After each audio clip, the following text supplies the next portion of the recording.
Fibrilação atrial é a arritmia mais comum no idoso. Mas afinal, você sabe reconhecer, sabe diagnosticar, sabe como de fato manejar?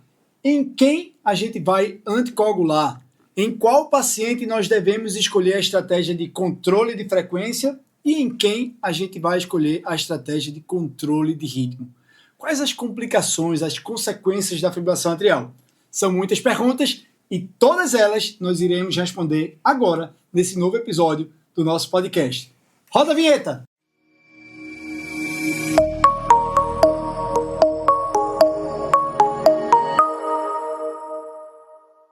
Olá pessoal, sejam muito bem-vindos a mais um episódio do nosso podcast aqui do Gericlass.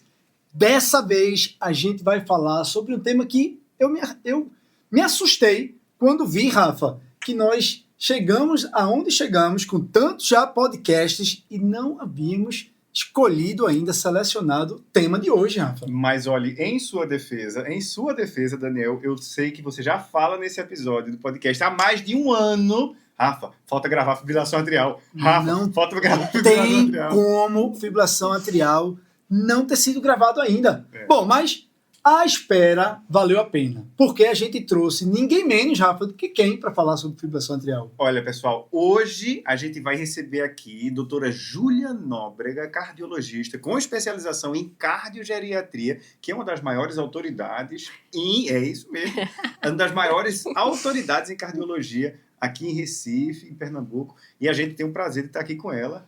Júlia, muito obrigado pela sua presença novamente aqui, não é? É verdade, obrigada pessoal pelo convite. Quando o Rafa chamou, fiquei animada de novo, e é um tema que eu particularmente gosto, né? Acho que é um tema semanal no dia a dia, não só do cardiologista, como do clínico, do geriatra, então é um tema que eu acho que tem muita coisa legal para acrescentar. Particularmente, nós compartilhamos muitos pacientes, né, Júlia? A gente tem uma série de pacientes. E os nossos têm FA. E muitos deles têm FA, né? Ali, dentre tantos outros problemas que eles têm, infelizmente, está lá, fibrilação atrial. E olha, para quem porventura não esteja lembrado, Júlia já esteve aqui conosco, não é o primeiro episódio de Júlia conosco. Júlia já gravou um episódio absolutamente espetacular, que foi sobre insuficiência cardíaca no idoso. Então, se você, quando acabar de assistir esse episódio aqui, vá lá e assista também o episódio de insuficiência cardíaca no idoso, um episódio que teve muita dica legal, né? Foi um dos episódios, inclusive, que tem sido mais elogiados pelos ouvintes. Foi o mais visto. Até hoje. Bom. Sério? Foi até hoje, foi o recorde. Eu vou ver de novo, porque eu acho que eu mudaria até algumas coisinhas que já saíram. A gente grava outro. Não tem problema. Versão 1.2, mas foi o mais não visto. Tem problema de gravar mais episódios. E até porque a gente gosta de gravar episódio Depois aqui. eu vou ver quantos deu, mas a última vez que eu vi era assim, com muita diferença para os outros. Coisa boa. Mas olha, ainda tem outras vindas que Júlia aqui já prometeu que vai vir aqui pra gente para falar sobre outro tema que não tem. Por que não ter sido liberado ainda, que é doença coronariana no idoso, né, Júlia? Verdade. Então você não está convidada mais. Você está intimada para vir gravar esse novo episódio de doença coronariana. Combinado. Tá bom?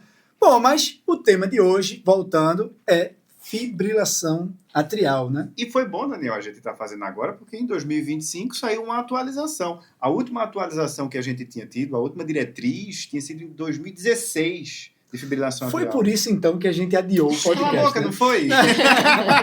Eu sabia que eu também estava escrevendo.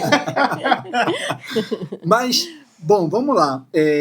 Júlia, acho que talvez como nesse podcast, muitos nos ouvem, geriatras, clínicos, cardiologistas, endócrinos, médicos da atenção primária, da saúde da família e comunidade. Para todos estarem, Júlia, na mesma página, eu acho que seria interessante a gente começar dizendo, primeiro, o que é a fibrilação atrial e como a pessoa, o médico, vai reconhecer que um paciente esteja com fibrilação atrial.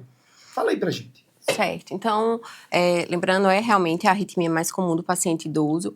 Quando a gente vai envelhecendo, a gente vai montando, vai juntando ingredientes que são um campo fértil, né, para o aparecimento de algumas doenças, seja CFEP, mas também a fibrilação atrial, né? Então, alterações de remodelamento, alterações atriais, inflamação com o passar dos anos, envelhecimento, fibrose, alentecimento do sistema de condução. O paciente idoso tem um átrio maior, tudo isso que hoje em dia a gente coloca num saquinho, que a gente fala depois em cardiomiopatia atrial, favorece o aparecimento da arritmia.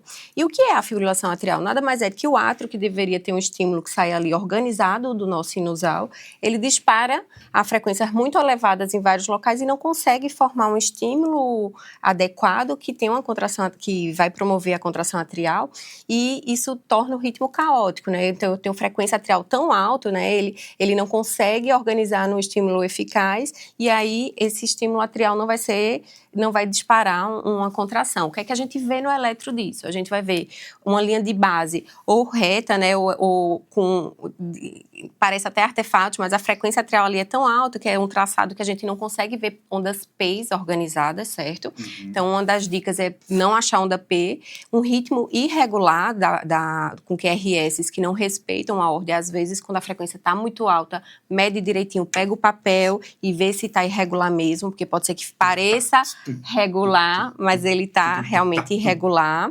E, é o clássico ritmo irregularmente irregular, né? Isso, não tem um padrão de que se repete, por exemplo, numa arritmia sinusal com onda P pequena, que vai recorrer frequências mais curtas e mais largas, não. Ele é muito aleatório e, às vezes, a gente até pode reconhecer uma P ou outra, porque às vezes os residentes ficam assim, mas aqui, ó, tem uma P aqui, mas esse estímulo, ele não se organiza em ondas P, QRS, P, QRS. Então, às vezes, alguma onda P ali pode se organizar, mas de uma forma geral você não encontra ondas P. Uma onda P sozinha não faz verão. Isso, okay. Exatamente, certo? Então, o primeiro passo é isso.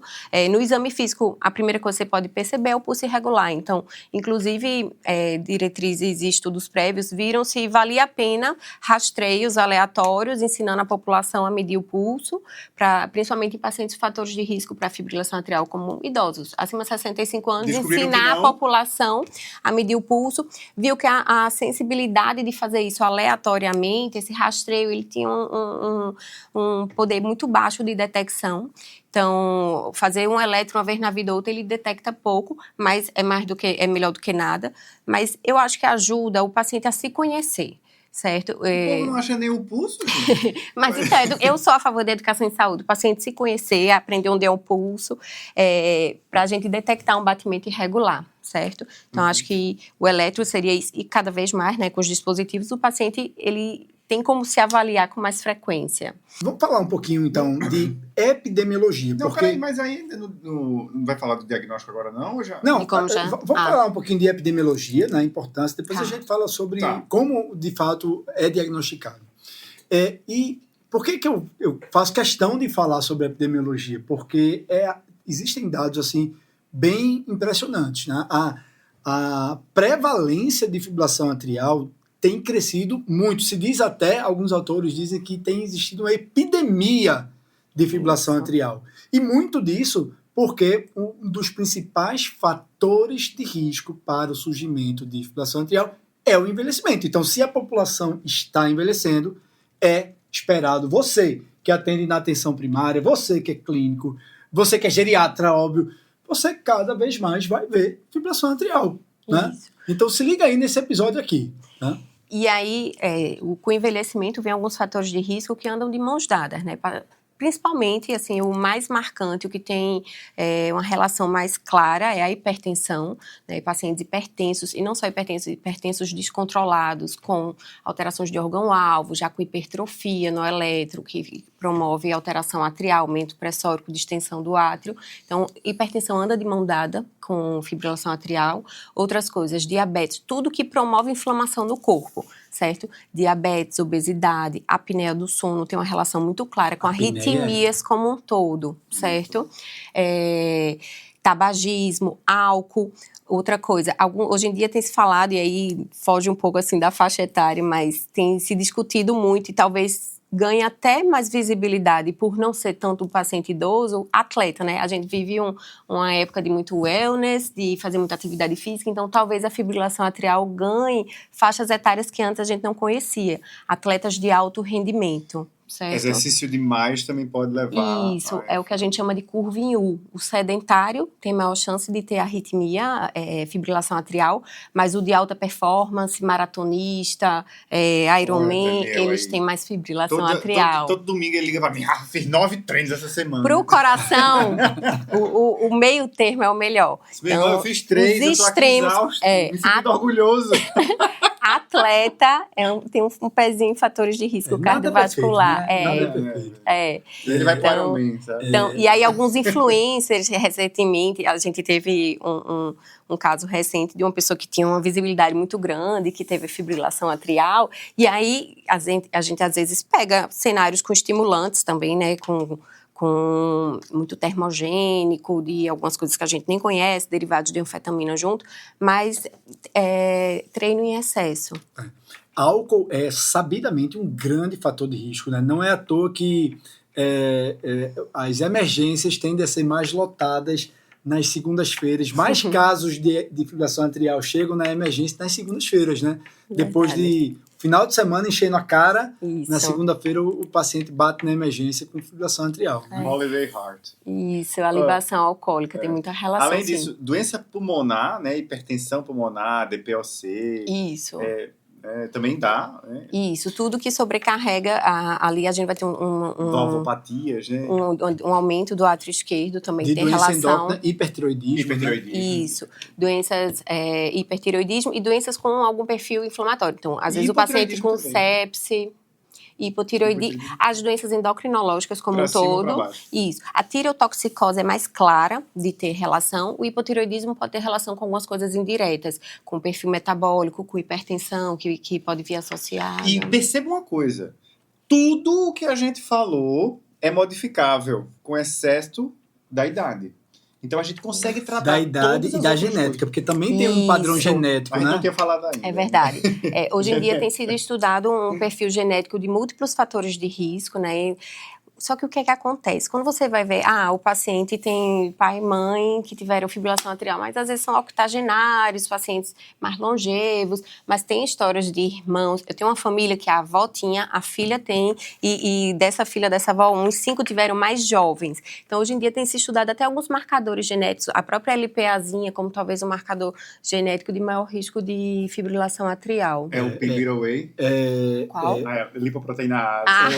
Lipoproteína A sabidamente é relacionado à aterosclerose e à estenose aórtica. Isso. Né? Mas também tem que é genético e não tem como mudar, por enquanto. E nesse caso aí, eu sou um candidato, né? Porque meus 2 avós tiveram fibrilação atrial. Eu tenho tio que teve fibrilação atrial jovem, então eu estou sempre atento aí no meu wearable. Né? E existem também, ainda falando de epidemiologia, as associações, né, que cada vez mais tem se visto, doenças que estão associadas à fibrilação atrial, que a fibrilação atrial aumenta o risco. E aqui, para a gente da geriatria, uma associação que chama muita atenção, tem chamado a atenção nos últimos anos, é a associação de FA com demência e até com doença de Alzheimer. Porque você pode até achar, Daniel, claro que vai ter associação de FA com demência vascular, porque a FA, como a gente vai ver, uma das consequências são os eventos cardioembólicos, AVC isquêmico, né? Mas não, até a associação com a doença de Alzheimer. Tá? Não se sabe ainda exatamente o motivo dessa associação. Alguns propõem que a fibrilação atrial gera uma hipoperfusão frequente em algumas áreas, como o hipocampo, isso pode estar justificado. Né? Mas a gente lembrar dessa associação. E uma associação também que eu vi recentemente, até estudando aqui para o podcast, que eu não sabia, com doença renal. Sim. Nessas associações, a gente acaba ficando na dúvida de quem causa o quê, que a associação, né, a gente não consegue definir uma relação causal, mas a gente vê grupos né, que aparecem juntos. As alterações cognitivas têm sido cada vez mais estudadas, inclusive com aparecimento mais precoce da demência, abaixo de 70 anos. E realmente, como você falou, não só o vascular. Fala-se em microbleeds, em alterações subclínicas, que o AVC cardioembólico seria ali a ponta do iceberg, né, e que por trás a gente já teria algumas alterações que tem associação com risco maior, né, de demência. Junto também, hoje em dia, na cardio como um todo, a gente fala muito na parte inflamatória, né? Tudo que gera uma cascata inflamatória, tendo mais relação com o envelhecimento, com aterosclerose, com progressão de doença cardiovascular como um todo. E em relação à insuficiência cardíaca, a gente tem duas doenças que andam de mãos dadas e é igual o ovo e a galinha, quem veio primeiro, né? Tanto a fibrilação atrial causando insuficiência cardíaca, como a insuficiência cardíaca causando fibrilação atrial também. É uma relação bidirecional, né? Isso. E também associação com doença coronariana, né? Isso. E compartilhando vários fatores de risco da cascata aterosclerótica também. A fibrilação por si só, ela não causa malperfusão que vai causar angina, mas num paciente com um substrato ali, doença coronariana, que pode predispor a sintomatologia, esses pacientes às vezes abrem realmente com quadro de dor torácica. Já estou entrando em quadro clínico, mas né? É maravilha, mas e ainda falando de epidemiologia, né, as consequências da fibrilação atrial, é importante a gente dizer aqui que o paciente que tem fibrilação atrial, você tem que olhar com um olhar mais não é cauteloso. Uma arritmia benigna. Não é uma arritmia benigna, né, Júlia? Isso, assim, para os pacientes dá para acalmar, né, para não gerar, porque ele vai conviver com essa doença. Mas eu acho que como médico o que é importante a gente entender é uma benigna naquele momento que a gente sabe o que fazer com ela, mas é uma doença que vem carregada com muitas complicações. Alta taxa de internação, aumento de mortalidade, aumento de insuficiência cardíaca, piora da qualidade de vida, né? Então, é uma doença que não é para ser subestimada por ser comum, por ser frequente, ela pode ser bem tratada, e isso sem falar em algumas coisas que o mau tratamento pode causar, né? A gente tem como prevenir o AVC cardioembólico com medicações relativamente baratas hoje em dia e simples, então o mau tratamento da doença também pode ser catastrófico. Maravilha. E migrando agora, acho que talvez era isso que você ia falar, Rafa, migrando agora para o diagnóstico, de fato. Como que o paciente se apresenta? Ele vai sempre se apresentar sintomático ou assintomático? Como é que chega esse paciente para a gente? Quais são os sintomas? Ou é frequente a presença de arritmia, de fibrilação atrial no paciente assintomático? Pronto, vou pular um pouquinho antes de chegar no caso. A gente hoje em dia classifica em FA clínica e subclínica, que não necessariamente é pelo sintoma. Então, só para não gerar confusão, a FA clínica é aquela que eu consigo registrar no eletro de 30 segundos, pelo menos uma derivação, idealmente no de 12, que aí depois a gente fala das outras formas de diagnosticar. A subclínica, ela é vista geral. Inicialmente, a subclínica, a gente determinou essa nomenclatura pelos dispositivos cardíacos implantáveis, marca-passo, CDI, que ele ali é ele fica registrando o tempo inteiro, mesmo que você tenha colocado para um CDI, ele está lá registrando e ele capta batimentos atriais acelerados, e que a gente classifica isso como FA subclínica. Hoje em dia, a gente, na cardio, a gente já falava isso há alguns anos, mas eu gostei que a diretriz foi bem clara nisso. A gente fala então, a gente tem a fase de fatores de risco e a gente tem a fase pré-fibrilatória. O que é que chama atenção? Então, o paciente, você pode diagnosticar ele fibrilação, primeiro evento, tudo, mas às vezes, e na geriatria isso não é incomum, a gente vem vendo esse átrio dando sinais de que ele está adoecendo. Então, eu tenho um aumento do número de extrasístoles supraventriculares, eu começo a ter taque atrial não sustentada mais frequente no Holter. E esses ritmos, hoje em dia, eles são classificados como ritmos pré-fibrilatórios. E aí eu tenho um paciente que desenvolve FA, que pode ser sintomático, FA clínica, e pode ser sintomático ou assintomático. O paciente idoso, não é incomum a gente diagnosticar, às vezes, o paciente com fibrilação atrial no pré-op de catarata.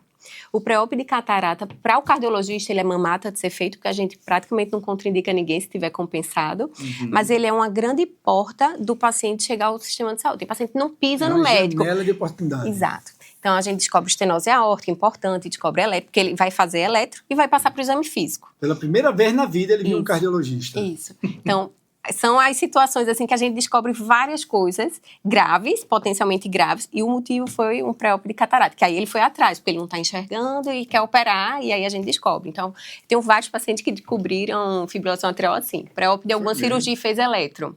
E aí, esses pacientes, paciente que tem FA permanente, não é incomum ele ser assintomático. E os pacientes assintomáticos têm um prognóstico pior pelo fato de que vários vão ficar sem anticoagulação por não ter sintoma e não procurar serviço de saúde, né? Então, e em relação ao paciente idoso, ele pode ter sintomas muito vagos. O paciente mais jovem, com fibrilação atrial paroxística, que ele entra e sai da arritmia, às vezes ele consegue perceber melhor esse momento. Ele sabe a hora, o momento exato que ele entrou em arritmia. O idoso não.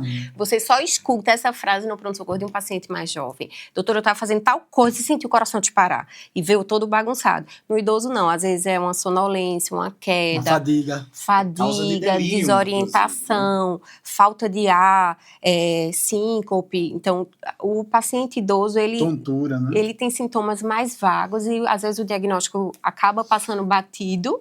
Eu tive uma paciente idosa, robusta, 70, era a babá da minha filha. E aí, ela era super ansiosa, privação de sono, tudo. E aí, ela tava com a sensação de que ia morrer, e disse, eu acho que eu tô nervosa, porque faleceu alguém recentemente. Aí eu disse, não, tá, deve ser nervosismo mesmo, ela tá ansiosa com alguma coisa. Aí eu palpei, eu disse, gente, tá super taquicárdia. Aí eu escutei, eu disse, eita, acho que ela tá com um FA. Eu tinha o eletro em casa, aí eu consegui registrar a FA dela, levei ela na... Tava aperreando muito ela, né? Coitada, ela era só da noite. Aí, privação de sono crônica, só da noite, somente da noite. Isso. Tem um treinamento de sono muito bom, viu? Depois eu lhe passo. Eu fiz. Fiz. Depois eu te conto. Resolveu, 100%. Resolveu FA. Por isso que eu tô aqui hoje. Eu venci na vida. Venci. Eu durmo a noite toda agora. E aí, eu tava levando ela pra urgência, ela tem plano de saúde e tudo. E aí, na curva ali do tribunal, ela fez, passou. E aí, quando chegou lá, ela tava em sinusal. Aí, era a distância da tua casa, não? Aí foi na curva, ela disse, eu acho que passou. E aí, quando chegou lá, ela tava em sinusal, aí eu disse, não, mas eu consegui fazer um eletro em casa. Como que você fez um eletro em casa? Eu disse, eu tinha um eletro em casa. Eu sou cardiologista, tenho um eletro. Aí mostrei que estava em FA, ela começou a anticoagulação, tudo. E começou o tratamento, mas foi muito engraçado, que ela, do nada assim, eu fiz a curva, ela fez... Passou. Na lombada desfibrilou. Foi. Voltou. Então, essa percebeu cedo. Então, no idoso, né, recapitulando, a apresentação clínica, como em muitas outras situações no idoso, é mais mascarada, né? Isso. E atenção em mulher, né, também, principalmente, muita cardiopatia, muita doença cardiológica. Na mulher, ela tem um diagnóstico mais tardio, por subvalorização de sintoma. É ansiedade, transtorno de humor, que andam de mãos dadas, né? Foi bem legal, ano passado saiu uma diretriz da Sociedade Europeia de Saúde Mental, na cardio. Então, foi a primeira vez que a gente teve um foco tão grande, assim, em medicamento. Não é da sua cabeça. Não é da sua cabeça. E quando a gente atende, principalmente paciente idosa, mulher, uma das coisas que eu mais bato não é PT, a gente vai afastar, pode ter relação com doença emocional, saúde mental, ansiedade, depressão, mas até a gente tem que valorizar esse sintoma para afastar algo que potencialmente poderia ser tratado. Sabe que hoje em dia acontece uma coisa muito estranha no meu consultório. Eu faço o contrário, porque normalmente o médico classicamente dizia, não, isso é da sua cabeça, não valoriza e deixa para lá. Hoje eu faço o contrário no consultório. Só, olha, veja, antes de eu dizer que isso é da sua cabeça, eu preciso ter substratos para dizer que não, realmente isso não é importante, para que a gente não deixe passar uma coisa significativa. Isso. E o que eu batia muito era isso, se a paciente veio para um cardiologista, se eu não valorizar a queixa cardiológica dela, quem vai... Ninguém mais vai.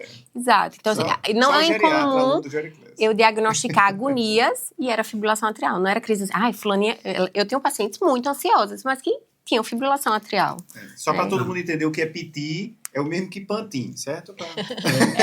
Júlia, estamos falando ainda aí de apresentação assintomática, reconhecimento, e hoje a gente vive uma era cada vez mais em que estamos utilizando os dispositivos vestíveis, os wearables.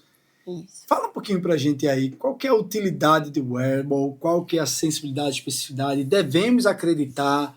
O que é que você falaria de wearables? É pra gente mandar todo mundo comprar um. Eu já pedi para alguns comprarem.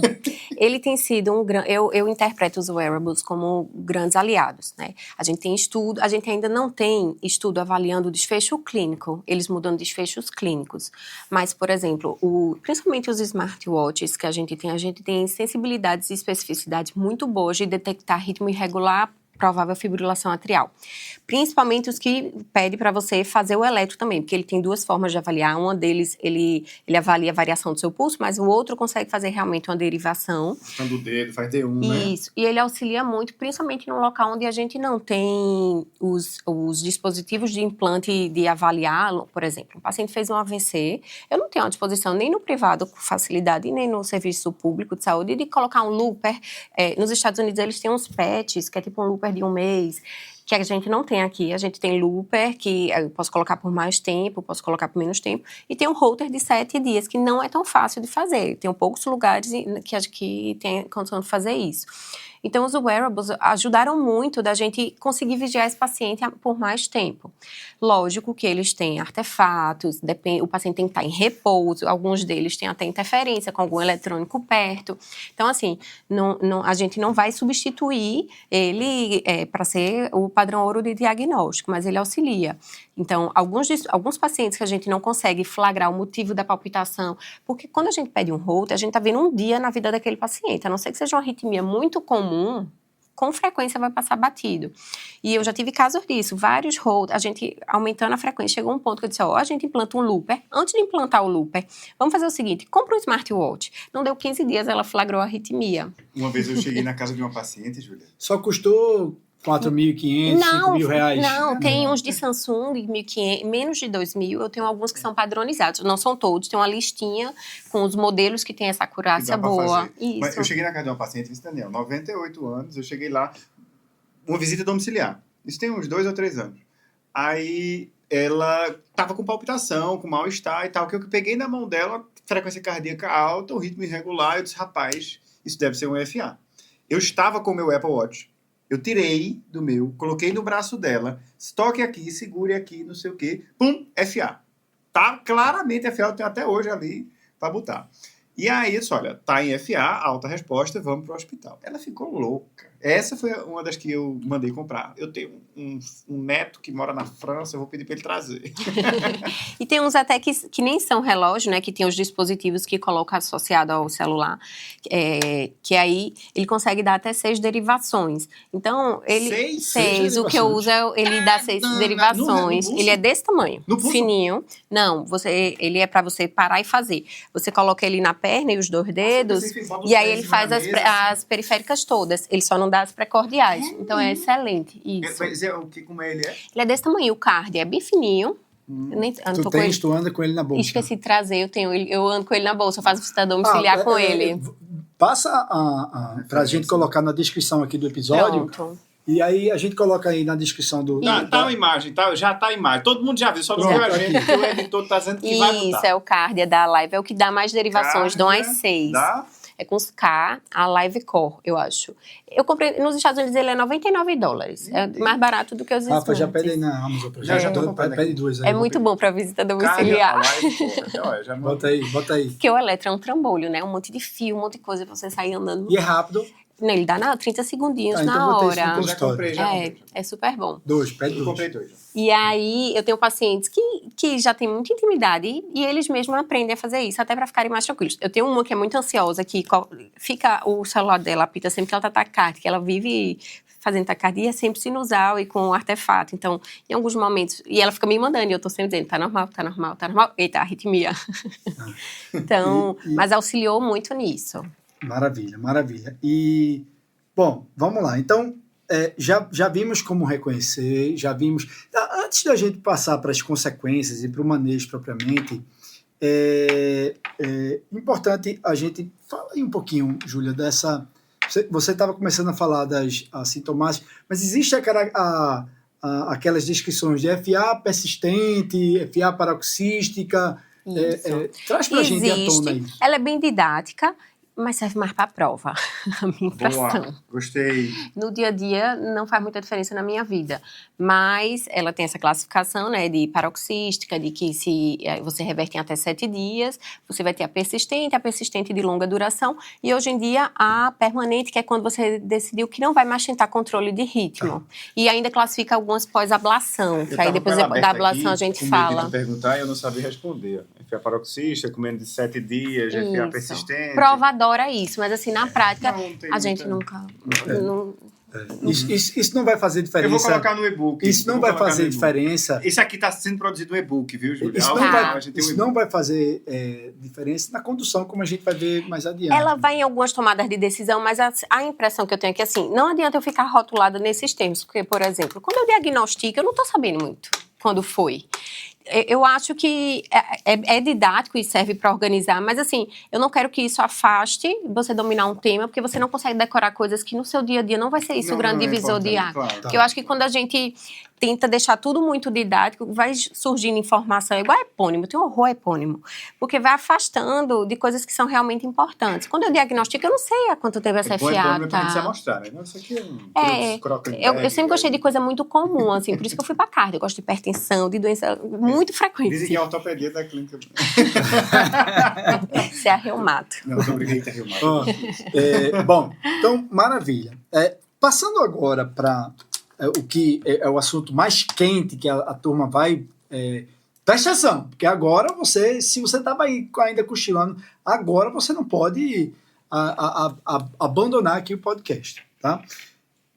Estou no meu consultório, Júlia, uma bela quinta-feira de tarde. Eu estava esperando essa pergunta. Uma bela quinta-feira de tarde eu atendo lá Dona Josefa, de 86 anos, que já tem uma obesidade, ela já tem uma apneia obstrutiva do sono, assintomática, e eu chego lá e vou examinar Dona Josefa e eu percebo um ritmo irregularmente irregular, né? Nessa oportunidade já vai ter chegado da Amazon o meu dispositivo, eu já vou ter feito lá o eletro, né? Confirmo que Dona Josefa tem uma fibrilação atrial. A partir daí, quais os passos que eu devo fazer? Quais condutas que eu preciso tomar para esta paciente? Como eu decidi cada conduta? Vamos lá. E aí, tá curtindo, acompanhando aqui esse episódio sobre fibrilação atrial? Imagino que você esteja aprendendo. Quer aprender mais e entender como manejar, como decidir quando anticoagular, quando decidir sobre estratégia de controle de ritmo ou de frequência? Então, se quiser assistir o episódio na íntegra, não deixa de assinar o Geri Update, a maior plataforma de atualização contínua em geriatria. Lá, além de você ter acesso aos episódios na íntegra, você vai ganhar um e-book completo, didático, sobre todo esse episódio de fibrilação atrial e sobre todos os episódios que a gente traz aqui dos nossos podcasts. Além disso, você vai ter acesso a discussões de casos clínicos, a discussões de artigos científicos importantes que mudam conduta na prática no paciente idoso. E também acesso à nossa GeriA, a inteligência artificial treinada em geriatria aqui do GeriClass. Para você assinar o Geri Update, basta clicar no link que aparece na descrição desse episódio. Vamos lá!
pouco provável, em idoso, lógico, tem exceções, mas é pouco provável que um FA com frequências abaixo de 150 esteja gerando essa instabilidade. A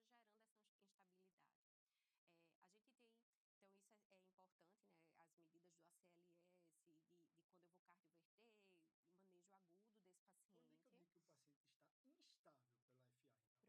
Então, assim, paciente com dor torácica, né?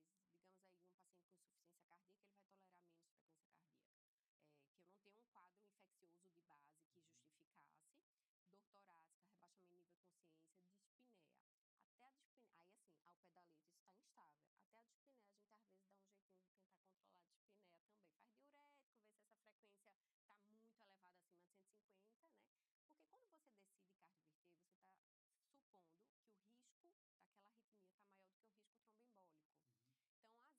quadro infeccioso de base que justificasse dor torácica, rebaixamento de nível de consciência, dispneia. Até a dispneia, aí assim,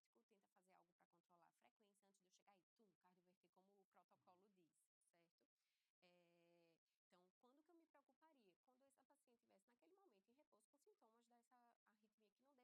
Até a dispneia, a gente às vezes dá um jeitinho de tentar controlar a dispneia também. Faz diurético, ver se essa frequência está muito elevada acima de 150, né? Porque quando você decide cardioverter,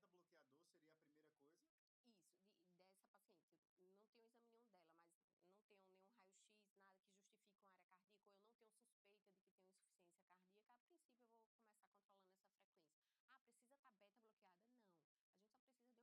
tromboembólico. Então, às vezes, ao pé da letra, isso entra como estabilidade, né? Dispneia do torácica, rebaixamento de nível de consciência, mas às vezes até a dispneia a gente tenta fazer um diurético, tenta fazer algo para controlar a frequência antes de eu chegar aí, cardioverter, como o protocolo diz, certo? Então, quando que eu me preocuparia? Quando essa paciente estivesse naquele momento em repouso com sintomas dessa arritmia que não dê para manejar via oral. Às vezes, só em dar um comprimido de beta-bloqueador, baixar um pouquinho essa frequência ou começar diurético para essa paciente, eu já consigo melhorar sintomas sem precisar ir para urgência. Então, acho que o manejo inicial... Então, para a dona Josefa, se ela tivesse sem nenhum desses sintomas aí, vamos escolher aqui um beta-bloqueador, seria a primeira coisa? Isso, dessa paciente. Não tenho exame nenhum dela, mas não tenho nenhum raio-x, nada que justifique uma área cardíaca, ou eu não tenho suspeita de que tenho insuficiência cardíaca. A princípio, eu vou começar controlando essa frequência. Precisa estar beta bloqueada? Não. A gente só precisa de uma frequência abaixo de 110, certo? A 110. Isso, é de 80 a 110, o estudo que é um controle mais leniente, porque foi um estudo que fez entre controle restrito, né, frequências mais baixas, ou tolerando aí em repouso até 110. Eu vou fazer uma pergunta e sem pensar você me responde com uma palavra. Qual beta-bloqueador? Eu adoro Celozoc. Eu disse 5 palavras. Mas, deixa... Celozoc? Não, por quê? Veja, o meu favorito é o Bisoprolol, mas o Celozoc é de graça. O Celozoc é de graça, o de 25. Se for escolher um pagando qualquer preço, vai ser o Bisoprolol no consultório, né? Mas o Celozoc é de graça, de 25. Né?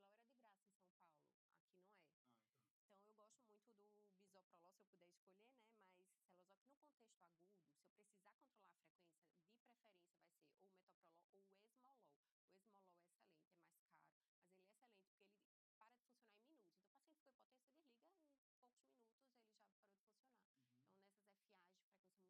ele é excelente porque ele para de funcionar em minutos. Então, o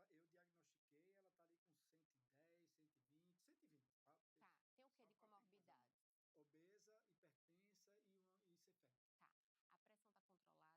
em poucos minutos ele já parou de funcionar. Então, nessas FAs de frequência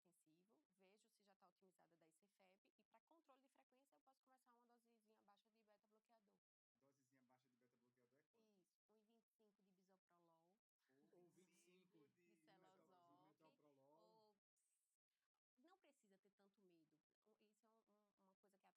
Levemente. Hipertensa. Pronto, a gente otimiza esse tratamento antihipertensivo, vejo se já está otimizada da ICFEP e para controle de frequência eu posso começar uma dosezinha baixa de beta-bloqueador. Dosezinha baixa de beta-bloqueador é quanto? Isso, 1,25 de Bisoprolol. Ou 25 de Celozoc. Ou... Não precisa ter tanto medo. Isso é uma coisa que é até interessante. Não precisa ter tanto medo de doses baixas de beta-bloqueador, baixar demais a frequência de um idoso que não tem distúrbios de condução grave. Por quê? Porque ele demora, ele às vezes precisa de doses mais altas do que os pacientes jovens para beta-bloquear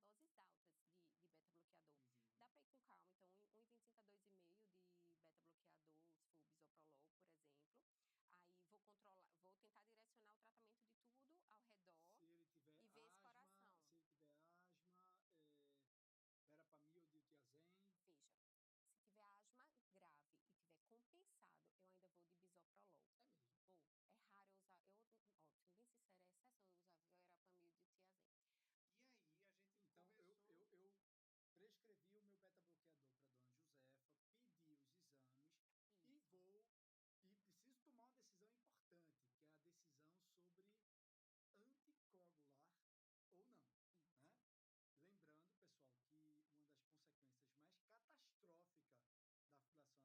que a gente vai discutir muito isso aqui, são os eventos cardioembólicos, principalmente o AVC isquêmico, até porque o AVC isquêmico relacionado à fibrilação atrial tende a ser o pior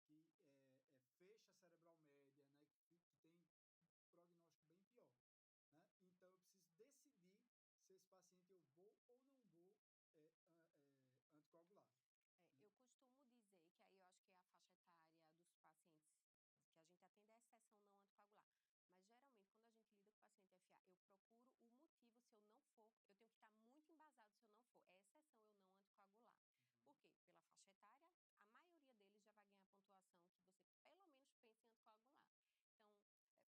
anticoagular. Eu costumo dizer que aí eu acho que a faixa etária dos pacientes que a gente atende é a exceção não anticoagular.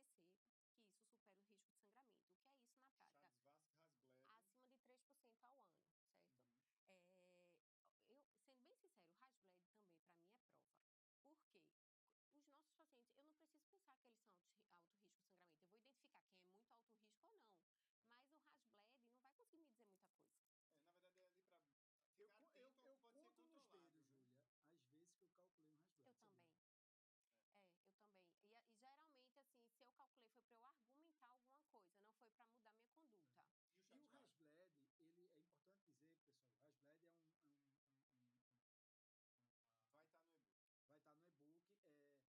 sangramento. O que é isso na prática? Chades-Vasque, Hasbled. Acima de 3% ao ano, certo? Sendo bem sincero, o Hasbled também, para mim, é prova. Por quê? Os nossos pacientes, eu não preciso pensar que eles são alto risco de sangramento. Eu vou identificar quem é muito alto risco ou não. Mas o Hasbled não vai conseguir me dizer muita coisa. Na verdade, é ali para ficar atento ao que pode ser controlado. Eu conto nos dedos, Júlia, às vezes que eu calculei um Hasbled. Eu também. Eu também. E geralmente, assim, se eu calculei foi para eu argumentar alguma coisa, não foi para mudar minha conduta. E o Hasbled, ele é importante dizer, pessoal, o Hasbled vai estar no e-book. Vai estar no e-book, é um score de risco de sangramento. Mas ele não existe um Hasbled a partir de tal pontuação que você vai contraindicar. É mais para você dizer assim, esse paciente tem um risco muito elevado de sangramento, o que é que eu posso fazer para mitigar este risco, não é isso? E aí, ultimamente, a gente usa o Chades-VAS, né? Saiu o sexo da última diretriz.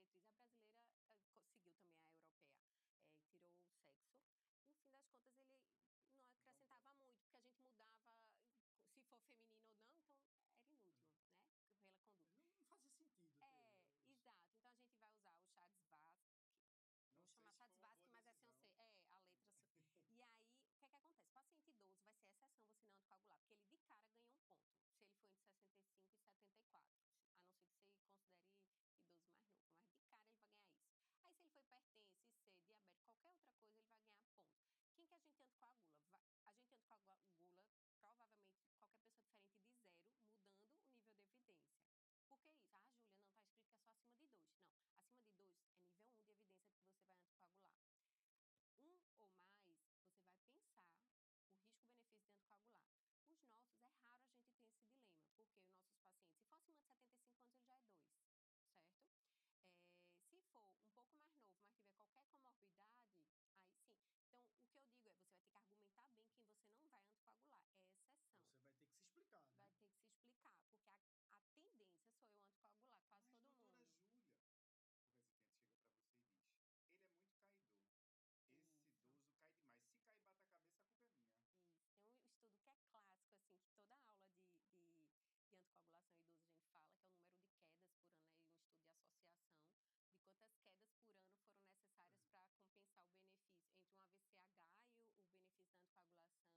anticoagulação idoso a gente fala, que é o número de quedas por ano, um estudo de associação, de quantas quedas por ano foram necessárias para compensar o benefício entre um AVCH e o benefício da anticoagulação. E aí vocês já viram, né, esse estudo. Esse estudo é clássico, né, que diz que foi um estudo de 1999, que fez hipotetizou, né, que era necessário o idoso cair 295 vezes no ano para que o risco suplantasse o benefício da anticoagulação. Claro que é cheio de viés aí, cheio de erros esse estudo. A gente usa esse estudo quando a gente quer anticoagular. A gente usa esse estudo quando a gente quer anticoagular. Quando ele é conveniente, a gente usa. Quando eu digo não dá, cai muito, é melhor não usar. De uma forma geral, esse estudo é 99. A gente quer, né, que não sangre. Infelizmente, cai muito, vai sangrar mais? Vai, mas é pouco provável que isso seja o suficiente para que um AVC cardioembólico não seja pior, né? Então, se não está com sangramento ativo, porque tem isso. Sabe um dos sangramentos que mais dá trabalho na prática, pelo menos para a minha realidade, é trato gastrointestinal. É aquele paciente que eu não consigo achar, porque você procura em cima, procura embaixo, está no meio do caminho, e aí fica no danado delgado. É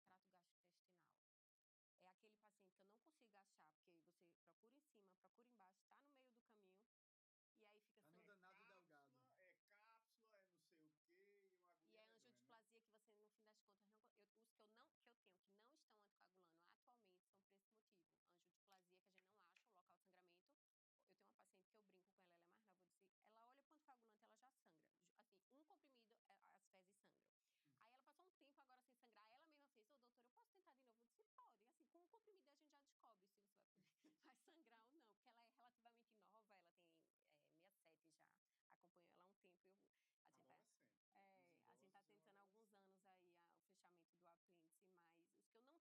tenho hoje, que não estão anticoagulando, ou são demências avançadas, que não vão ter benefício, não vai dar tempo, né? ultra frágil, expectativa de vida aí abaixo de 6 meses. Às vezes, eu considero, algumas avaliações são muito subjetivas do que você considera que é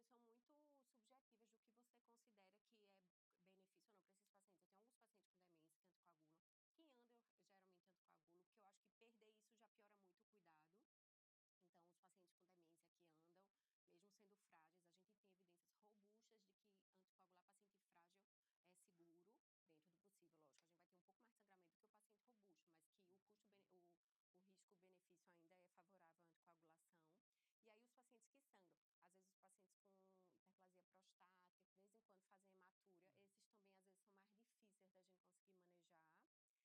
ou não para esses pacientes. Eu tenho alguns pacientes com demência que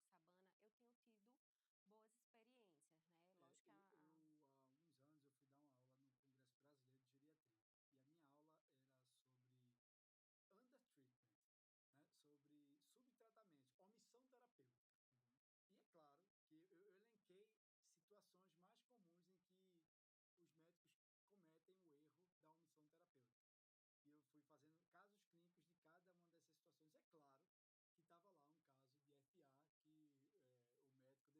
é seguro, dentro do possível, lógico. A gente vai ter um pouco mais de sangramento que o paciente robusto, mas que o risco-benefício ainda é favorável à anticoagulação. E aí, os pacientes que sangram, às vezes os pacientes com hiperplasia prostática, que de vez em quando fazem hematúria, esses também, às vezes, são mais difíceis da gente conseguir manejar. Mas, de uma forma geral, com os novos anticoagulantes, principalmente a apixabana, a edoxabana, eu tenho tido boas experiências, né? Lógico que há alguns anos, eu fui dar uma aula no Congresso Brasileiro de Geriatria. E a minha aula era sobre undertreatment, né? Sobre subtratamento, omissão terapêutica. E é claro que eu elenquei situações mais comuns em que os médicos cometem o erro da omissão terapêutica. E eu fui fazendo casos clínicos de cada uma dessas situações. É claro que estava lá um caso de FA que o médico decidiu não tratar com medo de queda, porque esse é um dos principais justificativas erradas, inclusive, sim, para não anticoagular. Eu me lembro do slide, é um prato branco com ervilha. Uma ervilha. O que eu pego muito é dose errada, assim, redução de dose da cabeça de quem prescreveu. Vamos fazer esse aqui dia sim, dia não. Ou uma vez ao dia. Uma vez ao dia. Uma vez ao dia, já vi vários. Não, e o AS? E o AS? Não, olha, eu tô com medo de anticoagular. Eu vou botar um AS aqui, né? Fala aí do AS. Sangra igual, ou medicação para sangrar. E não protege. Não protege. Sangra e não protege. Isso, né? Então assim, ou faz nada ou anticoagula. Aí não faz meio do caminho. Anticoagula, como é que a gente vai anticoagular? Quem é a opção hoje,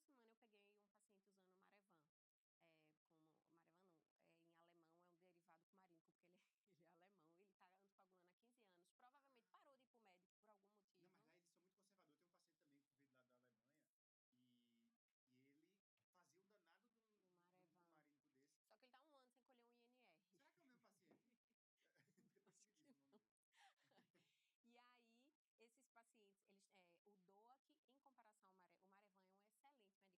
Mesmo com TTRs aí de 70%, entre 50% e 70% são os estudos, ele ainda é, no máximo, o outro vai ser não inferior. Em alguns pontos é que os outros vão ser superiores. Então, por si só, é uma medicação excelente. O problema dá muito trabalho. A longo prazo é uma medicação chata. E depois que a gente teve os DOACs, a gente teve um aumento de quase 15% de indicações de anticoagulação. Ou seja, lá atrás, se hoje em dia, por queda, a gente já não anticoagula, muitas pessoas não anticoagulam, imagina quando era Marevan, que o paciente tem que estar aparecendo para controlar. Eu me lembro dos ambulatórios de geriatria lá do Hospital das Clínicas. E eram não sei quantos pacientes que vinham para mostrar o INR. Controle de INR. Meu Deus do céu, mas dona fulana, me lembre aí. Às vezes chegava sem estar marcado, sem o prontuário. Na época, o prontuário não era eletrônico. Olha, não vai dar tempo de pegar o prontuário lá agora? Há um tempo já. Aí eu dizia, dona fulana, me lembre aí,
recurso. Cabe recurso.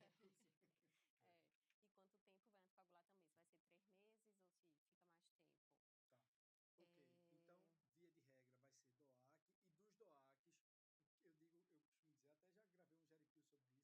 Se vai ser 3 meses ou se fica mais tempo? Tá. Ok. Então, via de regra, vai ser DOAC. E dos DOACs, eu costumo dizer, até já gravei um Geripil sobre isso, o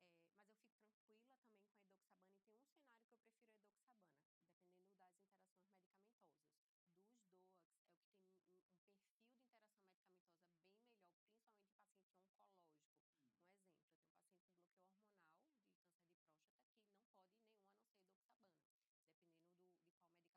queridinho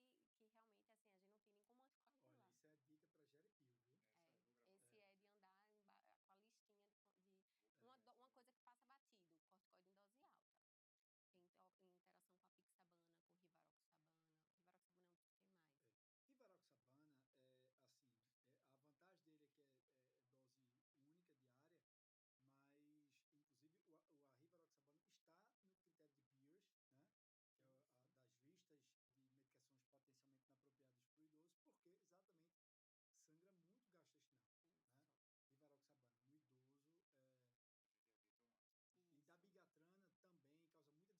né? Isso. O que eu gosto muito, eu uso muito a apixabana, principalmente nos de disfunção renal. Às vezes, o inconveniente de ser 2 vezes num paciente que tem 15 medicações, isso é chato. Mas eu fico tranquila também com a edoxabana e tem um cenário que eu prefiro a edoxabana, dependendo das interações medicamentosas. Dos DOACs, é o que tem um perfil de interação medicamentosa bem melhor, principalmente em paciente oncológico. Um exemplo, eu tenho um paciente com bloqueio hormonal de câncer de próstata que não pode nenhum a não ser edoxabana, dependendo de qual medicação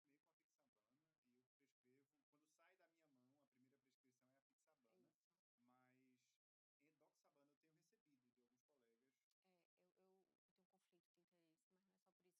E tem uns que realmente,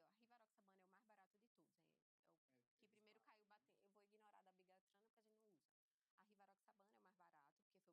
Olha, isso é a dica para Geripil, viu? Esse é de andar com a listinha de uma coisa que passa batido, corticoide em dose alta. Tem interação com a apixabana, com rivaroxabana. Rivaroxabana é um que tem mais. Rivaroxabana, a vantagem dele é que é dose única, diária, mas, inclusive, a rivaroxabana está no critério de Beers, né? Que é das listas de medicações potencialmente inapropriadas para o idoso, porque exatamente sangra muito gastrointestinal, né? Rivaroxabana no idoso e dabigatrana também causa muita dispepsia. Então, eu não me lembro a última vez. Eu acho que eu nunca prescrevi. Eu não me lembro a última vez que eu prescrevi dabigatrana. Também não, porque ele foi um dos primeiros e aí logo depois já tiveram perfis de segurança melhor. Eu confesso que eu me acostumei com a apixabana e eu prescrevo, quando sai da minha mão, a primeira prescrição é a apixabana, mas edoxabana eu tenho recebido de alguns colegas. Eu tenho um conflito de interesse, mas não é só por isso não. Eu vejo muito paciente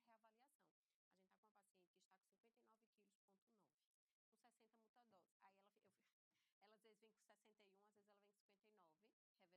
mas eu adoro os trabalhos. Mas a Pixabana é um queridinho, principalmente porque caiu patente. Pronto, teve isso também. Quanto é o preço? O que é que aconteceu? A Rivaroxabana é o mais barato de todos. É o que primeiro caiu patente. Eu vou ignorar a dabigatrana porque a gente não usa. A Rivaroxabana é o mais barato, porque foi o primeiro que caiu patente, então, e é uma vez ao dia. Foi o primeiro que teve a dose de TVP, que é aquele de 21 dias. Então, hoje eu tenho mais paciente usando, não no meu consultório particular, mas eu trabalho no servidor do Estado, por isso, custo, né? E aí, a Pixabana é excelente, posologia é boa, mas é onde eu pego mais erro de prescrição. Uma das coisas que a gente mais vê, pronto, não quer anticoagular porque cai muito, mas pelo menos, se decidiu anticoagular, faça direito e reavalie a função renal, o peso do seu paciente. Uma das coisas que as 2 diretrizes principais mais batem é reavaliação. A gente está com uma paciente que está com 59 quilos, ponto 9, com 60 multidose. Aí ela às vezes vem com 61, às vezes ela vem com 59, revezando, e muda a dose dela da Pixa. Segure esse copo com água aqui, eu vou lhe pesar agora. É exatamente 60. Isso. Se a gente for ao pé da letra... Toma esse copinho com água. Isso, então... falta 100 gramas. Tome mais esse copo com água. Mas 100 gramas dobra a dose, né? Exato. E é uma das coisas mais polêmicas, porque assim, a rivaroxabana, quando você ajusta pelo clearance, você tira 25% da dose, é de 20 para 15. Se você prescreve errado a pixabana ou edoxabana por conta de dose, é 50% de redução. Então, usar subdose pode ser catastrófico na pixabana e na edoxabana, entendeu? O preço não é tão diferente, eu estava olhando aqui. Hoje em dia, não. A pixabana varia de 65 a 200 reais, tem uns de 90 e pouco, 100. Isso. E a edoxabana também, nessa um pouquinho mais, talvez. A edoxabana ainda não caiu a patente. E ela, antes, ela tinha o preço muito parecido da dose cheia ou não, porque os outros mudavam, dependendo se fosse dose cheia ou não, certo? A pixabana caiu patente, se eu não me engano, ano retrasado, então tem opções boas. E, no geral,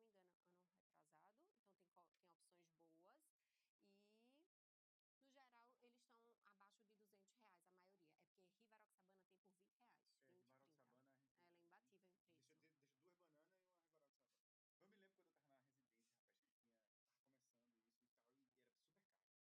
É porque rivaroxabana tem por 20 reais. Rivaroxabana... Ela é imbatível em preço. Deixa 2 bananas e uma rivaroxabana. Eu me lembro quando eu tava na residência, rapaz, que tava começando isso e era super caro. Era assim... E eu sonhando em não fazer o ambulatório de Marevan, né?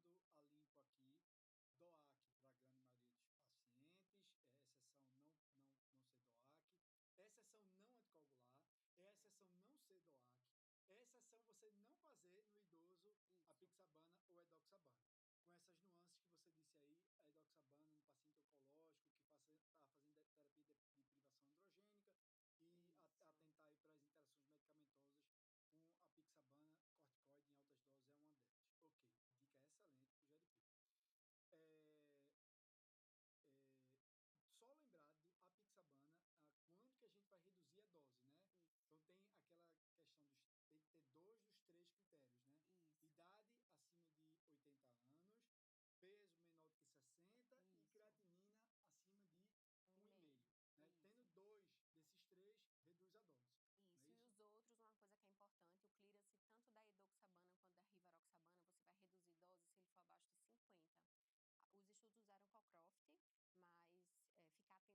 criança abaixo de 50, é onde eu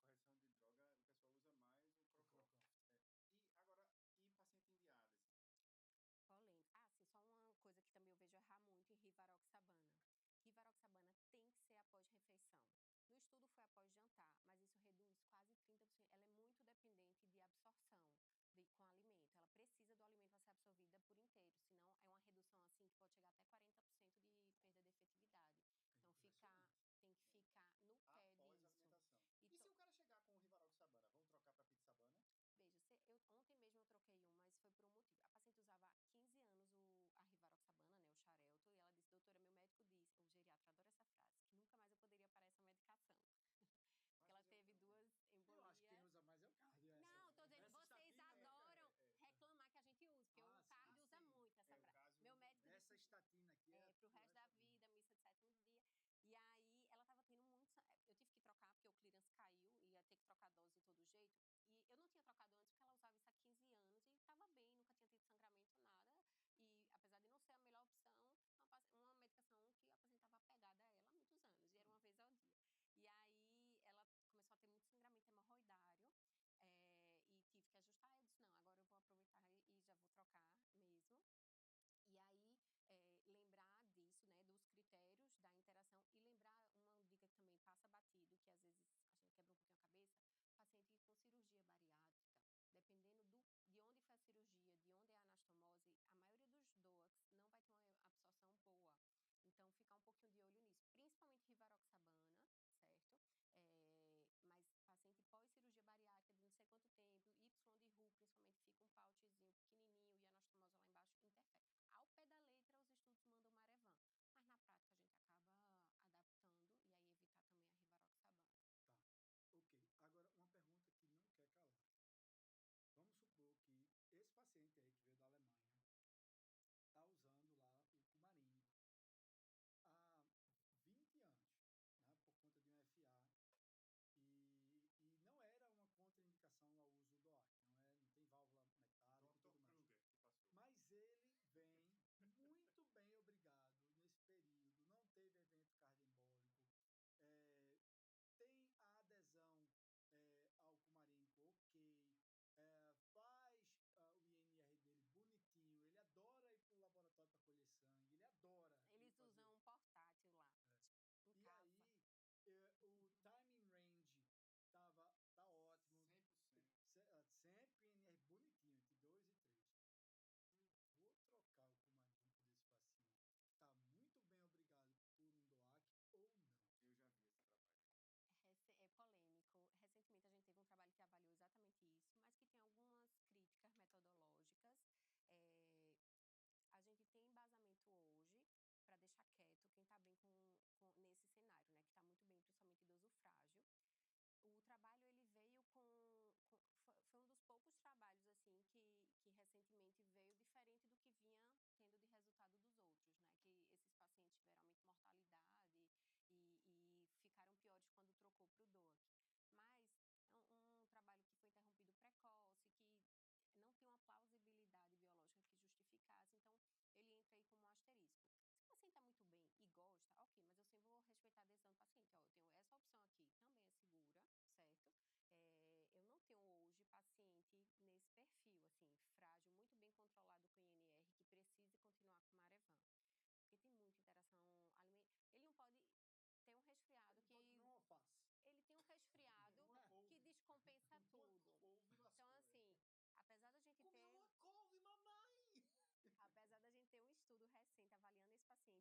Na prova eu não sei o que é que o elaborador vai estar querendo. Tá. E uma das coisas que o Marevan recentemente está numa zona polêmica também são os pacientes com doença reumática, mesmo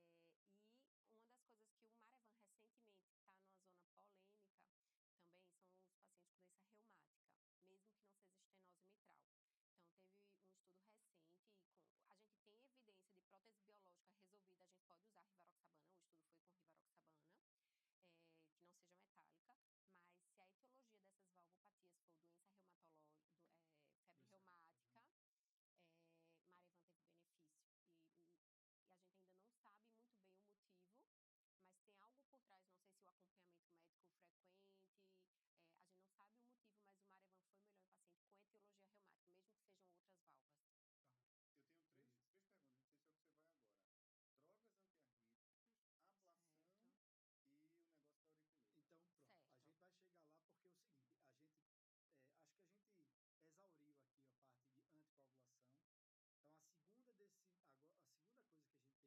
Então, pronto.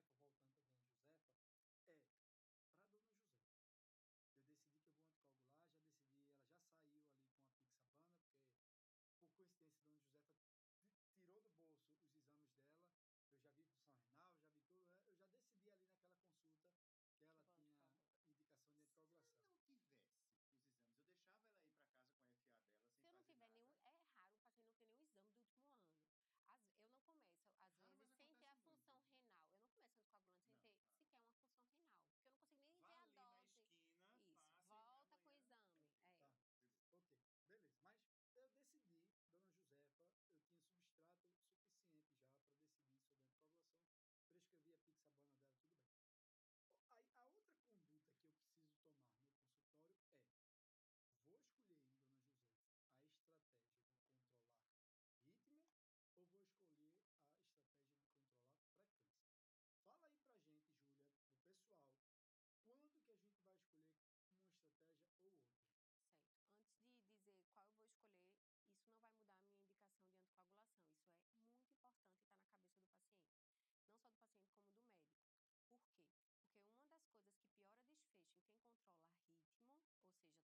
ou vou escolher a estratégia de controlar frequência? Fala aí pra gente, Júlia, pro pessoal, quando que a gente vai escolher uma estratégia ou outra?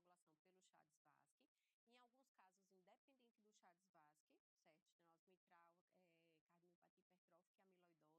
escolher, isso não vai mudar a minha indicação de anticoagulação. Isso é muito importante estar na cabeça do paciente. Não só do paciente, como do médico. Por quê? Porque uma das coisas que piora desfecho em quem controla ritmo, ou seja, estou tentando deixar em sinusal, é para a anticoagulação. Não vai mudar, isso vai continuar. O paciente vai ter indicação de anticoagulação pelo Chades-Vasque. Em alguns casos, independente do Chades-Vasque, certo? Estenose mitral, cardiomiopatia hipertrófica e amiloidose, independente do Chades-Vasque, vai anticoagular. Mas, independente da estratégia que eu escolho, vai anticoagular. Alguns anos atrás, a gente diria que tanto faz. Mas cada vez mais a gente tem buscado o ritmo sinusal. É mais fisiológico, certo? Os estudos que validaram a gente tentar uma estratégia de controle de ritmo inicialmente foram principalmente no primeiro ano de doença. Então, lembrar que FA gera mais FA, certo? Quanto mais tempo o paciente passa em fibrilação atrial, mais carga, né, o burden de FA dele, maior o burden. O melhor mais remodelamento o átrio vai ter, maior o átrio vai ficar. Maior chance de fazer taquicardiomiopatia, de progredir em insuficiência cardíaca. Então, quando eu diagnostico esse paciente, uma das coisas que eu vou querer saber, não sei lá quando que começou, certo? Eu não sei se é o primeiro ano, mas eu acabei de diagnosticar. Eu vou ver esse coração e vou considerar em alguns pacientes dar a chance dele ficar em sinusal. Qual é o problema de quando eu escolho porque a gente não está dando controle de ritmo para todo mundo, porque não é fácil manter o paciente em ritmo sinusal. É desafiador. E no Brasil a gente tem pouca medicação antiarrítmica. A gente basicamente tem 3, das quais eu consigo usar mesmo, na maior parte das vezes, uma. Amiodarona, propafenona e sotalol. Propafenona, os nossos pacientes, a grande maioria vai ter contraindicação e não segura bem.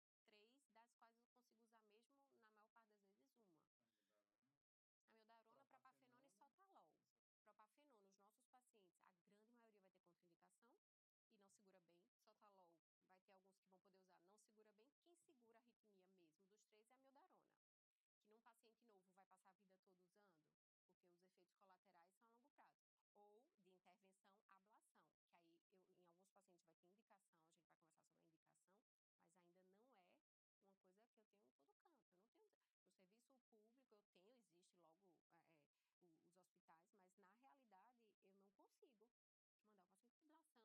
gente vai conversar sobre a indicação, mas ainda não é uma coisa que eu tenho em todo canto. Eu não tenho, no serviço público existe logo os hospitais, mas na realidade eu não consigo mandar o paciente para ablação nesse período principal. Tanto a ablação quanto a medicação, a melhor resposta, a chance do paciente ficar bem é o primeiro ano. Foram os early, né, os estudos que controlaram no primeiro ano que tiveram um benefício de desfecho mesmo. Os outros melhoram a qualidade de vida. É mais fisiológico, quanto menos variabilidade de frequência cardíaca, eu consigo ter uma contração atrial melhor, isso melhora sintomatologia, inclusive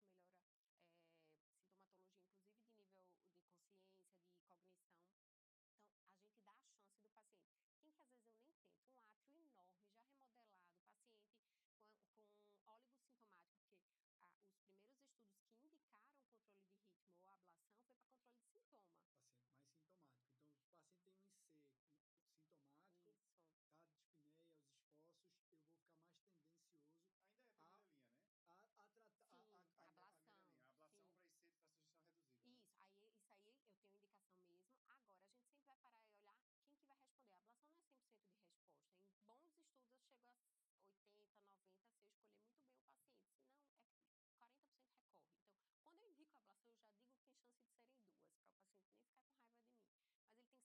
muito bem selecionado. Porque se for um paciente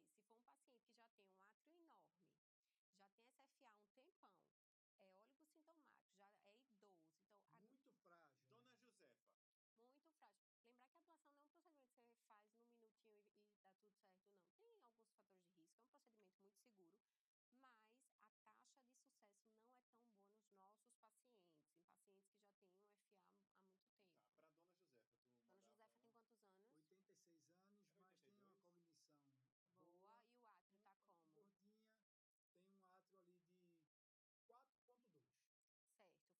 mas a taxa de sucesso não é tão boa nos nossos pacientes, em pacientes que já têm um FA há muito tempo. tá, para Dona Josefa, tu Dona mandava Josefa ela? tem quantos anos? 86 anos, Era mas tem uma 82? cognição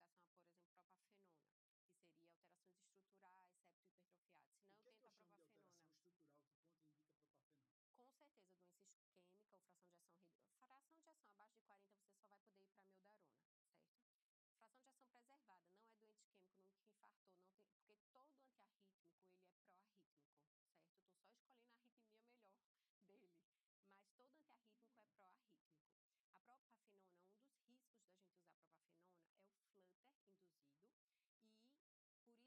O que eu faço no dia a dia? Eu dou a chance, se esse paciente chega no meu consultório, eu dou a chance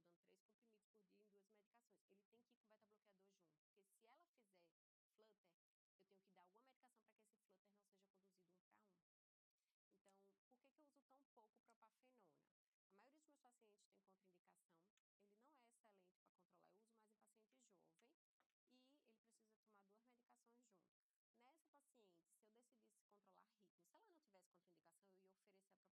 O eu que é que tento eu a chamo de propafenona. alteração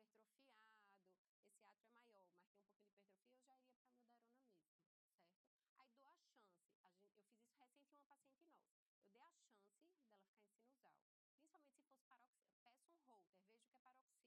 A maioria dos meus pacientes tem contraindicação, ele não é excelente para controlar, eu uso mais em paciente jovem e ele precisa tomar 2 medicações junto. Nessa paciente, se eu decidisse controlar ritmo, se ela não tivesse contraindicação, eu ia oferecer a propafenona. Mas se fosse um septo ali mais hipertrofiado, esse átrio é maior, mas tem um pouquinho de hipertrofia, eu já iria para a amiodarona mesmo, certo? Aí dou a chance, eu fiz isso recente em uma paciente nossa, eu dei a chance dela ficar em sinusal, principalmente se fosse peço um Holter, vejo que é paroxística, eu dou a chance de ficar sinusal. Se for sinusal, ótimo, eu vou manter controle de ritmo. Não foi, eu desisto e deixo o beta-bloqueador. E normalmente, você escolheu controlar o ritmo. Então, como você já disse aí, na maioria das vezes vai ser com a boa e velha amiodarona. Que dose você escolhe? Pronto, aí eu vou olhar. Então, esse paciente que eu diagnostiquei com fibrilação atrial, no geralzão que eu pedi lá, eu já pedi um Holter, porque eu quero ver se ele está o tempo inteiro em arritmia, a frequência que está ficando, se ele está atendendo, porque no paciente idoso eu vou ter medo de brad e arritmia junto, né? Às vezes a gente está aqui com a fibrilação, quando a gente tem um ataque à arritmia, a gente diz para o nosso sinusal ficar quieto. Às vezes a gente sai dessa arritmia e ele o sinusal está dormindo, ele demora a recuperar e o paciente sai bradicárdia. Por isso que às vezes eu tenho uma síndrome taquibrade. Então, eu vejo se esse paciente tem distúrbio de condução, bloqueio de ramo esquerdo, BDAS, BRD, o PR largo, que geralmente são pacientes que não vão tolerar muito tempo de medicação cronotrópica negativa, ou eu vou ter que acompanhar muito de perto para ele não bloquear. Aí, geralmente, a amiodarona, ela demora um pouco a entrar, ela é uma dose de depósito, né? Então, a gente faz, geralmente, uma semana 200 de 8 em 8, um eletro em uma semana, depois faz de 12 em 12, um eletro de novo, e depois uma vez ao dia e fica acompanhando com eletro. A amiodarona, ela larga o QT, mas geralmente ela não faz muito torsades, porque quando ela larga esse QT,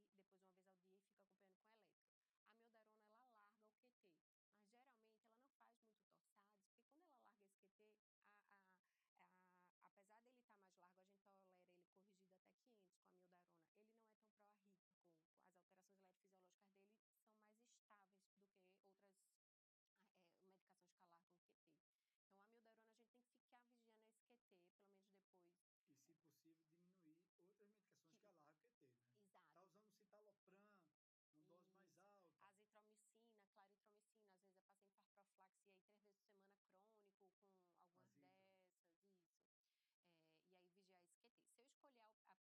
a gente vai precisar vigiar QT. Propafenona, essas medicações, a propafenona, eu dou geralmente quando o paciente já está em ritmo sinusal. Porque a dose que eu faço para reverter a arritmia, que é o pill in the pocket, ela é na urgência, é uma dose mais alta. Então, o paciente, quando está em FA paroxística e eu quero manter em sinusal, eu dou a propafenona. Ela geralmente é de 8 em 8 a 12 em 12. Eu começo com dose baixinha no paciente idoso e faço um eletro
que na bula não é Essa de oficial. segunda a sexta eu nunca consigo entender, porque exatamente no final de semana que ele bebe, ele fica desprotegido da mildarona. Mas chega assim, né? Umas 5 vezes por semana. Então, dá a mildarona. E ela é o mais potente. Então, quem conseguiu controlar o ritmo sinusal mesmo foi a mildarona. Lá fora tem outras, tem hidronedarona, flecainamida.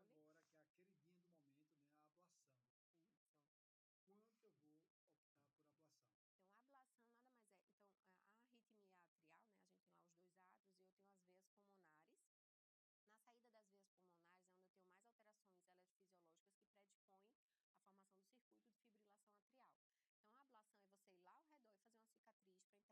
A ablação. Isso. Quando que eu vou optar por ablação? Então, a ablação nada mais é... Então, a arritmia atrial, né? A gente tem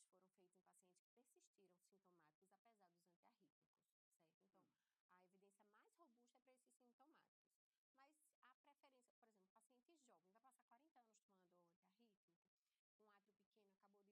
os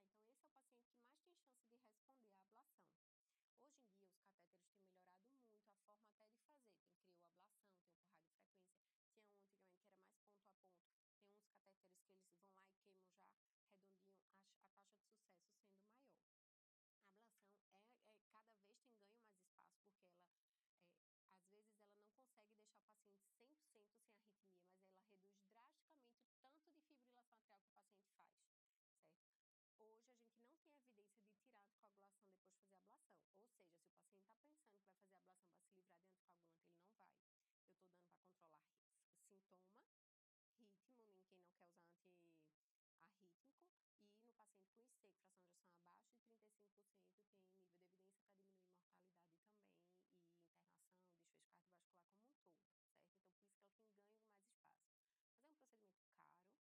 diagnosticar, então esse é o paciente que mais tem chance de responder à ablação. Hoje em dia, os catéteres têm melhorado muito a forma até de fazer. Tem crioablação, tem o por radiofrequência, tinha um antigamente que era mais ponto a ponto. Tem uns catéteres que eles vão lá e queimam já redondinho, a taxa de sucesso sendo maior. A ablação cada vez tem ganho mais espaço, porque ela, às vezes, ela não consegue deixar o paciente 100% sem arritmia, mas ela reduz drasticamente o tanto de fibrilação atrial que o paciente faz, certo? Hoje, a gente não tem evidência de tirar a anticoagulação depois de fazer a ablação. Ou seja, se o paciente está pensando que vai fazer a ablação para se livrar de anticoagulante, ele não vai. Eu estou dando para controlar sintoma, ritmo, em quem não quer usar antiarrítmico, e no paciente com IC, fração de ejeção abaixo de 35%, tem nível de evidência para diminuir mortalidade também, e internação, desfecho cardiovascular como um todo, certo? Então, por isso que ela tem ganho mais espaço. Mas é um procedimento caro, né?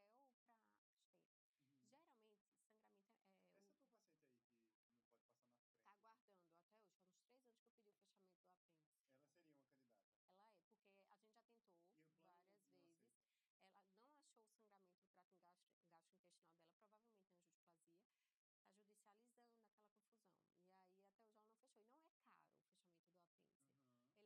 que não pode passar na frente. Tá aguardando até hoje, faz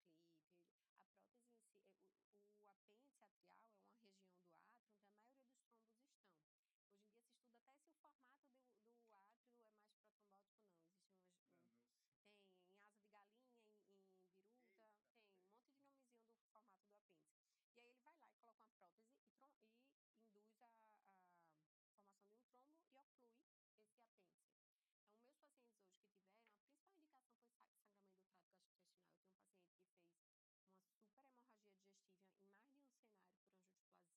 Então, meus pacientes hoje que tiveram, a principal indicação foi sangramento do trato gastrointestinal. Eu tenho um paciente que fez uma super hemorragia digestiva em mais de um cenário por angiodisplasia. E aí são vários focos de angiodisplasia. E um paciente, apesar de ser um idoso, frágil, ele cognição preservada, tudo. E alguns sangramentos urológicos, que aí o paciente fica recorrendo hematúria. São os que principalmente tiveram... Agora, as diretrizes colocam como 2B, porque na diretriz você vai tentar anticoagulação até não tiver jeito... Entendi. Uma das polêmicas em relação ao fechamento do apêndice é que, teoricamente, de bula e nos estudos pivotais, o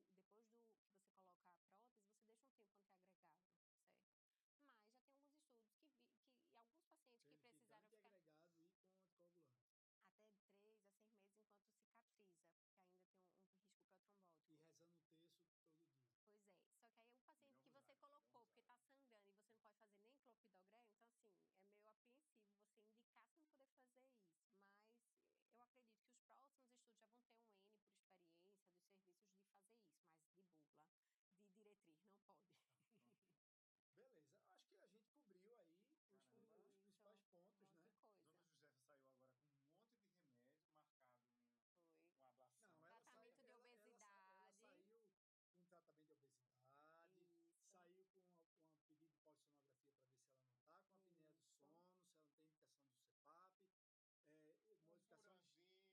sangrando e você não pode fazer nem clopidogrel, então, assim, é meio apreensivo você indicar sem poder fazer isso. Mas eu acredito que os próximos estudos já vão ter um N por experiência dos serviços de fazer isso, mas de bula, de diretriz, não pode.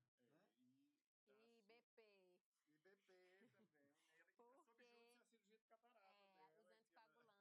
Não, tratamento de obesidade. Ela saiu com um tratamento de obesidade, saiu com um pedido de polissonografia para ver se ela não está com a apneia do sono, se ela não tem indicação do CPAP. Modificação modificação do estilo de vida, né, para perder peso. Isso. A Dona Josefa gostava de um whiskyzinho ali no final de semana, ela não deve beber. E saiu com o bisoprolol e com a pixabana, né? E BP. E BP também. Ela está sob júdice a cirurgia de catarata dela. Os anticoagulantes acabam que acima de 65, a maioria dos estudos acima de 65, quando colocam anticoagulante, colocam IBP junto. Isso. DOAC também, né? Isso, anticoagulantes como um todo. Tá. E a AS já tem faz tempo, né? E o AS, principalmente paciente com sintomatologia, mas o AS sozinho não, seria dupla. A dupla entra com IBP, paciente idoso usando AS clopidogrel, AS tagrelol, eles entram com IBP se for idoso e anticoagulante. Maravilha, maravilha. Então, acho que a gente pode ir finalizando por aqui. Júlia, você está intimada, viu? Não aceitamos não como resposta para o nosso bate-papo sobre doença coronariana no idoso. Foi bom demais, foi uma aula, minha gente. É legal, a gente pensa que não tem nada que é só anticoagular, né? Mas é legal. Muita Pixabana 2,5 e dose 12, próximo.